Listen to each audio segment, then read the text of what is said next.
जय हिंद फ्रेंड्स, हिंदी और प्राइड में आप सभी का स्वागत है। जैसे कि हम उपन्यास की सीरीज लेकर चल रहे हैं 50 क्वेश्चन का, और इससे पहले हमने प्रीवियस वीडियो में आपको इससे रिलेटेड काफ़ी कॉन्सेप्ट को क्लियर कराया है। यहाँ पे देखिए नेक्स्ट क्वेश्चन 51 नंबर का क्वेश्चन है कि निम्नलिखित उपन्यासकारों में से कौन सा उपन्यासकार मार्क्सवाद से प्रभावित नहीं है? यशपाल, जैनेन्द्र, अमृत राय, राहुल सांकृत्यायन। तो इसमें से देखिए जैनेन्द्र जो है वो मार्क्सवाद से प्रभावित नहीं है। यशपाल, राहुल सांकृत्यायन, अमृत राय, ये तीनों ही लोग, चाहे वो सांकृत्यायन हो, अमृत राय हो, यशपाल, ये सभी मार्क्सवाद से प्रभावित है। झूठा सच उपन्यास के लेखक का नाम बताइए। तो झूठा सच यशपाल जी का उपन्यास है और अपने पाठ्यक्रम में भी ये लगा हुआ है। इन उपन्यासों एवं उपन्यासकारों की सूची को आपको मिलाना है। तो दादा कामरेड, अमृत और विष, चित्रलेखा, पर्दे की रानी। तो यहाँ पे जैसे अमृत लाल नागर का हो गया अमृत और विष, और दादा कामरेड इनका यशपाल का हो गया, चित्रलेखा जो है भगवती चरण वर्मा का हो गया, और पर्दे की रानी इलाचंद जोशी का हो गया। सूरदास जी की जीवनी पर आधारित उपन्यास किसने लिखा है? ये तो बहुत ही इंपॉर्टेंट रचना है। बिल्कुल, सूरदास जी की जीवनी पर आधारित उपन्यास किसने लिखा है? तो सूरदास जी की जो जीवनी पर आधारित उपन्यास हम अमृतलाल नागर जी का देखते हैं कि खंजन नयन इन्होंने लिखा था, और बहुत ही इंपॉर्टेंट है। बिल्कुल जैसे मानस का हंस इन्होंने तुलसीदास जी पे लिखा है, सूरदास जी पे इनका ये है। तुलसीदास जी की जीवनी पर वापस से वही क्वेश्चन जो मैंने जस्ट बोला वही आ गया।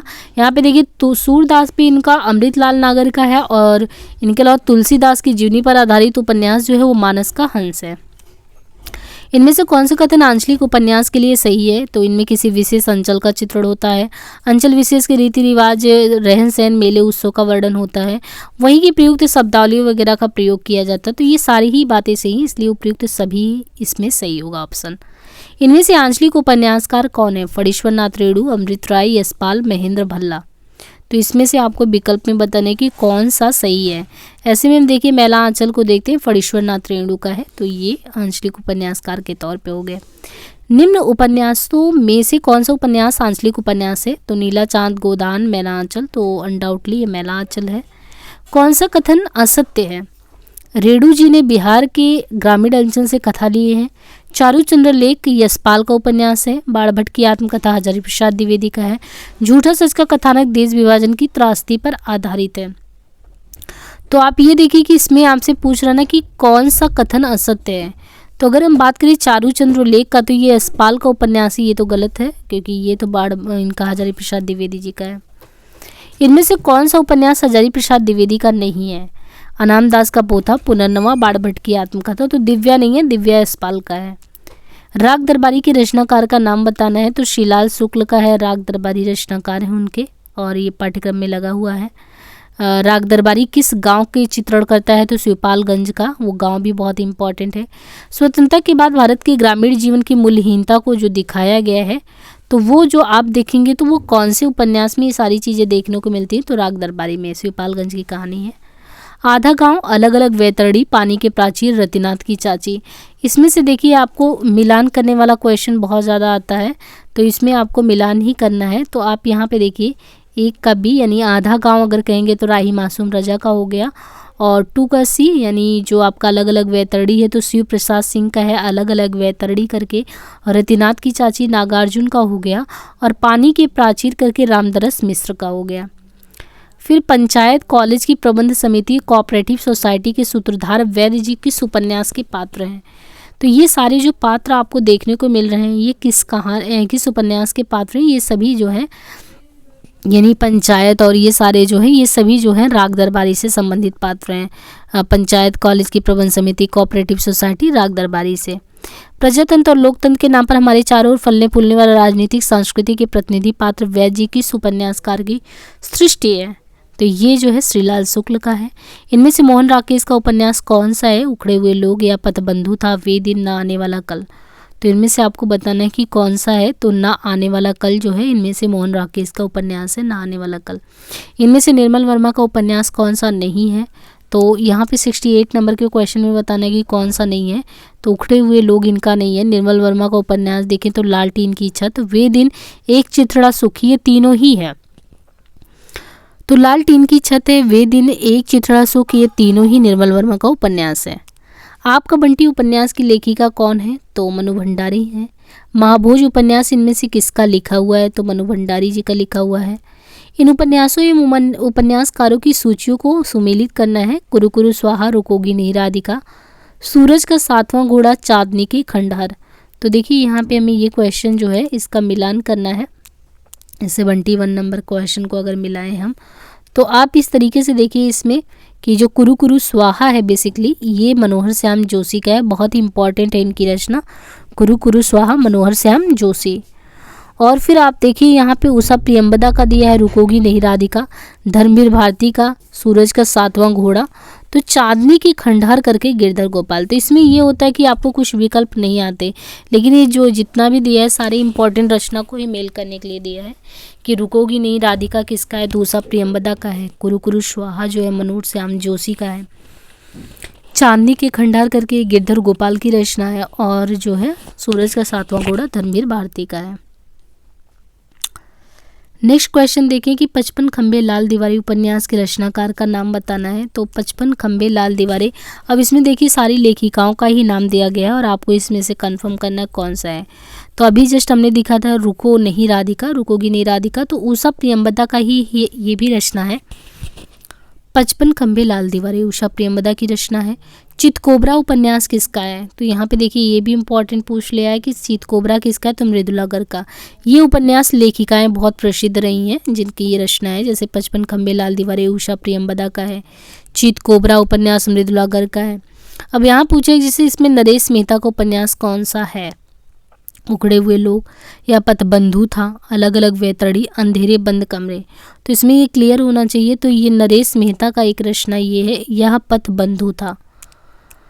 फ्लैशबैक पद्धति पर लिखा हुआ हिंदी का पहला उपन्यास जो है वो कौन सा है, तो फ्लैशबैक पद्धति पे हम जो है कौन सा उपन्यास देखते हैं, तो शेखर एक जीवनी जो है ये जो है चंद्रधर शर्मा गुलेरी का जो हम देखते हैं, चंद्रधर शर्मा गुलेरी की जो कहानी थी एक, वो हम फ्लैशबैक पद्धति पे देखते हैं। और यहाँ पे हम ये देखते हैं कि शेखर एक जीवनी उपन्यास की श्रेणी में देखें तो ये भी फ्लैशबैक पद्धति पे लिखा गया है। संस्कृत की कथा आख्यायिका के ढंग पर लिखा गया हिंदी उपन्यास इनमें से कौन सा है, तो संस्कृत के ढंग पे वो लिखा गया जो इनका है ये है बाणभट्ट की आत्मकथा, संस्कृत की कथा आख्यायिका के ढंग पर। इसके बाद है माणिक मुल्ला किस उपन्यास के पात्र हैं, तो माणिक मुल्ला जो है वो किस उपन्यास के पात्र हैं, तो यहाँ पे देखिए जो सूरज का सातवां घोड़ा धर्मवीर भारती का है, तो माणिक मुल्ला उसी उपन्यास के पात्र हैं। सोया हुआ जल उपन्यास के लेखक कौन है, सोया हुआ जल उपन्यास के लेखक है सर्वेश्वर दयाल सक्सेना। किस उपन्यास में पुराना वटवृक्ष गांव में विगत 100 वर्षों में हुए परिवर्तन का वर्णन करता है, तो ये कौन सा वृक्ष है, ये है बाबा बटेश्वर नाथ का वृक्ष। मृणाल जो है किस उपन्यास का पात्र है, तो यहाँ पे ये क्वेश्चन है कि मृणाल जो है, मृणाल को आप त्यागपत्र उपन्यास में देखेंगे, मृणाल के बारे में है। इनमें से कौन सा उपन्यास जो है फणीश्वरनाथ रेणु का है, तो मैला आंचल, परती परिकथा, दीर्घतपा, ये सारा ही है। पूर्णिया जिले के मेरीगंज को किस उपन्यास की कथानक का केंद्र बनाया गया है, तो मैला आंचल।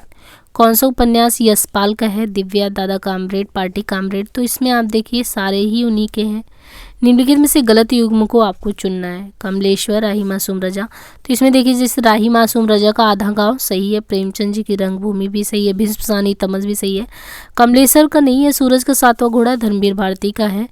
1084 की माँ उपन्यास की लेखिका है, ये बहुत इंपॉर्टेंट रचना है 1084 की माँ, और ये मतलब नॉर्मल ऐसे इस तरीके से अपने उसमें दिया ही नहीं है, तो इस तरीके से ऐसे क्वेश्चन में प्रॉब्लम हो सकती है। तो ये क्वेश्चन जो है 1084 की माँ, ये महाश्वेता देवी का उपन्यास है।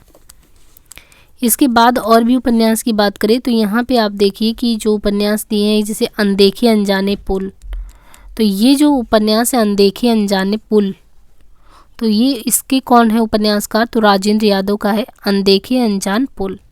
बंद दरवाजे किस लेखक का उपन्यास है, बंद दरवाजे, तो ये जो है सुमंगल प्रकाश का है बंद दरवाजे। दीक्षा उपन्यास जो है आधारित है, तो यहाँ पे देखिए दीक्षा उपन्यास किस चीज़ पे आधारित है, तो राम कथा पर दीक्षा उपन्यास आधारित है। नदी के द्वीप किस विधा की रचना है, तो हम नदी के द्वीप हैं ये ऐसे करके है रचना, तो ये देखिए आप उपन्यास विधा की रचना है, उपन्यास विधा की। निम्नलिखित में से असत्य युग्म को जो है आपको अलग करना है। इसमें से गे अपने अपने, अजनबी, जैनेन्द्र त्यागपत्र, लीलाचंद जोशी, सुनीता, वृंदावन लाल वर्मा का अगर देखें तो इसमें दिया है फिर मृगनयनी। तो आप देखिए इसमें लीलाचंद जोशी का सुनीता सही नहीं है बल्कि ये जैनेन्द्र का है। प्रेमचंद जी की किस कृति को प्रतिबंधित किया गया था? अच्छा, तो वो जो है खुलकर उन्होंने सोजे वतन जो संग्रह लिखा था काव्य, उसको प्रतिबंधित कर दिया गया था। जालपा जो है प्रेमचंद जी की किस उपन्यास की पात्र है? तो जालपा जो है प्रेमचंद जी के उपन्यास में अगर देखें तो गबन में जालपा का नाम आता है। तो जालपा जो है यहाँ पे है। जब दूसरों के पाँव तले अपनी गर्दन दबिए तो उन पाँव को सहलाने में ही कुशल है, ये कथन किसका है? तो ये कथन आपको प्रेमचंद जी में देखने को मिलता है होरी के माध्यम से। श्यामा स्वप्न उपन्यास के लेखक कौन है? तो श्यामा स्वप्न जो है उसके लेखक जो हैं जगमोहन सिंह हैं। प्रेमचंद जी का अधूरा उपन्यास कौन सा है? तो मंगलसूत्र। अगर देखें तो प्रेमचंद जी का अधूरा उपन्यास कौन सा है? मंगलसूत्र उपन्यास। प्रेमचंद का वेश्या समस्या से संबंधित उपन्यास कौन सा है? तो आप देखिए इसमें सेवा सदन, रंगभूमि, कर्मभूमि, गबन, ये सारे ही उपन्यास हैं, लेकिन जो उनका सेवा सदन है प्रेमचंद जी का, वो वेश्या समस्या से संबंधित उपन्यास है। सती मैया का चौरा उपन्यास के लेखक कौन है?